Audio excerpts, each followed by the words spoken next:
Well, for more on Johnson's latest Brexit proposal, Garret Martin joins us. He's a professor at American University School of International Service and an editor-at-large for the European Institute. Welcome back to the show. Thank you. So let's start with your overall thoughts on Prime Minister Johnson's proposal.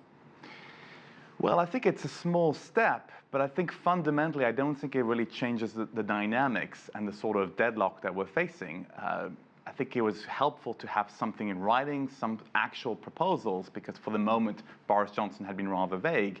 But from the EU standpoint, I don't think it addresses the fundamental issues around the backstop.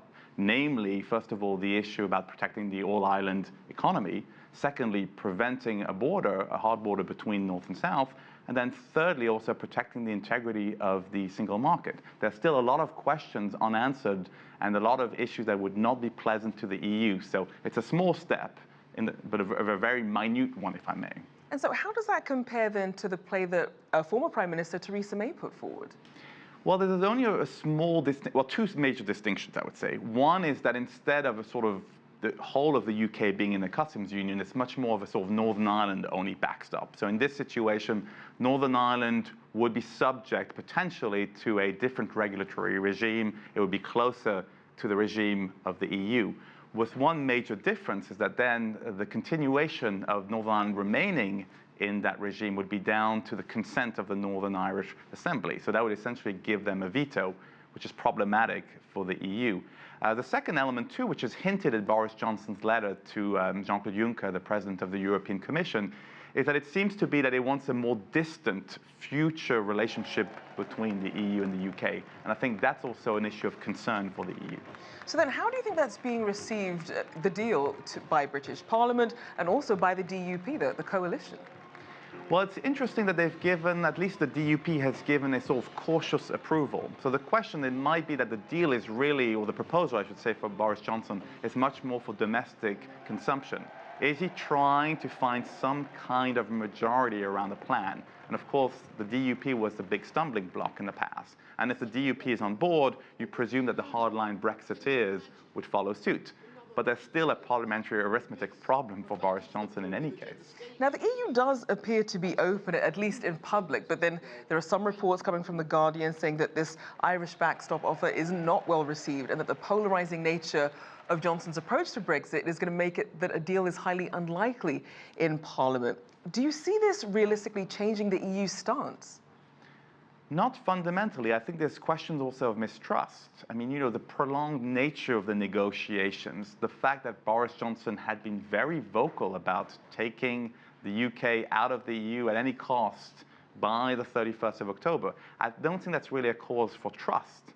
And I think there's also a concern that this might be a trap, that essentially Boris Johnson puts forward some mild concessions, some mild compromises, but essentially he wants the EU to do his bidding and to sort of reject the proposal. He can then turn to the British public saying, look, we were reasonable, it's the fault of those Brussels bureaucrats. Certainly that blame game that seems to be going around.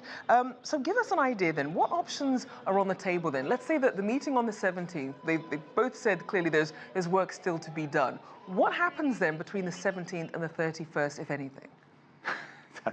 That is a very good question, Rachel. I knew I had a clear answer. A lot of, I think, will depend on the dynamics. First of all, the dynamics between Boris Johnson and his EU counterparts. Does he try to be reasonable, or does he try to put on some kind of a show? I think that's one issue. Secondly, I think the intra-unity within the 27 members.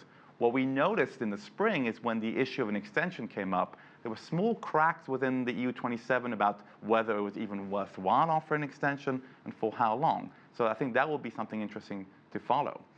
And I think also there's a showdown also between Boris Johnson and Parliament. And he is supposed to abide by the law passed, the Benn Amendment passed a few weeks ago.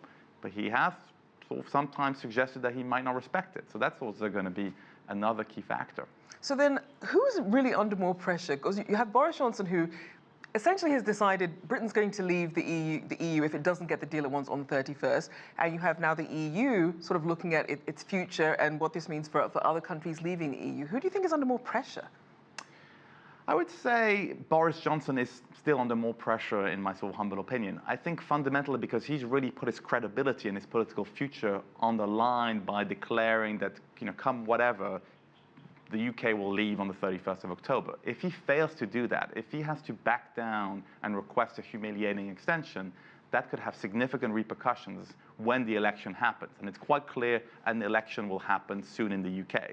So I think he's under great pressure in that sense. There's pressure on the EU as well. I don't think they want a disorderly no deal, but I think the economic repercussions will be greater on the UK than on the EU. Oh, we'll certainly all be watching and waiting. Thank you. Always good to have you on there. Professor Garret Martin of American University School of International Service and also editor-at-large for the European Institute.